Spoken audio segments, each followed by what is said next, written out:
You slip on a rock. Your leg hits the ground. A sharp stone cuts you open. Dirt gets inside the wound. Blood runs down your ankle. And now you have a problem modern humans almost never think about. There is no hospital, no doctor, no antibiotics, no emergency room coming to save you. So how did ancient humans survive without hospitals? Today, we treat injuries in levels. A paper cut is nothing. A broken arm is a bad week. An infection is a quick prescription. But for ancient humans, the line between annoying and deadly was razor thin. A small cut could get infected. A burned hand could stop you from working. A broken leg could stop you from moving. Bad water could drain the life out of you in a single day. The same injury you would shrug off today could end you. But that was only the first problem, because the best way to survive without a hospital was to never get hurt in the first place. Prevention was the first medicine. Ancient humans had to remember everything. Which plants made you sick? Which water made you weak? Where the ground dropped into a hidden cliff? Where the river ran too fast? Where predators liked to wait? One person's mistake became everyone's warning. A death was not just a loss. It was a lesson the whole group carried forward. But mistakes still happened. And when they did, the first danger was not infection.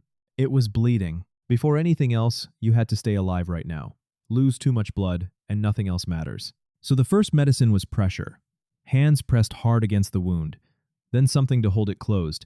Hide, bark, plant fiber, soft leaves.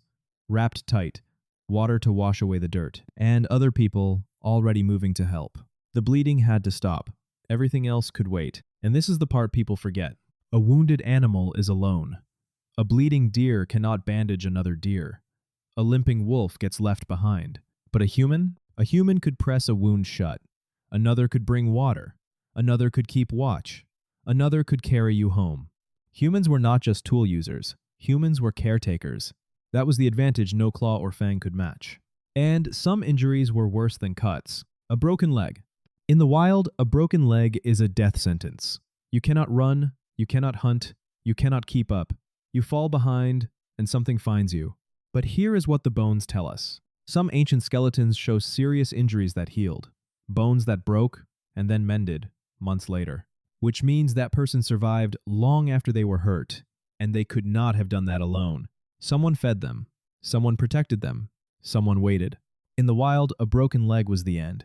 In a human group, it could become a recovery story. But the most dangerous threat was the one you could not see. Bleeding is loud. A broken bone is felt. Infection is silent. It comes days later. The wound turns red, then swollen, then hot. Then comes the fever. They did not know about bacteria, but they could see patterns. Dirty wounds got worse. Wounds that were cleaned, covered, and rested sometimes got better. This was not modern science, but it was not random either. It was observation, under pressure, across thousands of years. They tried plants. Some may have helped. Many did nothing.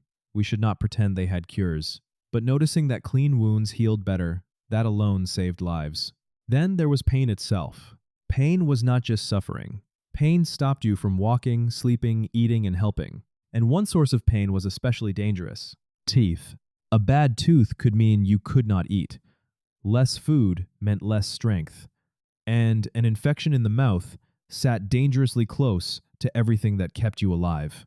A problem we fix in an afternoon could quietly take a life. And some of the highest stakes came at the very beginning of life. Childbirth. There was no operating room, no emergency surgery, no backup. For mother and baby, it could be one of the most dangerous moments of all. But again, they were not alone. Someone brought water. Someone kept the fire going. Someone watched for danger. Someone helped. And after, someone made sure the mother could rest and recover. The group could not erase the risk, but it carried the weight. And the ones who survived long enough to grow old, they became some of the most valuable people in the group. An elder could not run or hunt, but an elder remembered. Where the water was in a dry year, which plants were safe, how to set a bone, how to calm a frightened child. In a world with no books, old humans were living libraries. Now, let's be honest. This was not a golden age of healing. Many people died from things we cure easily today.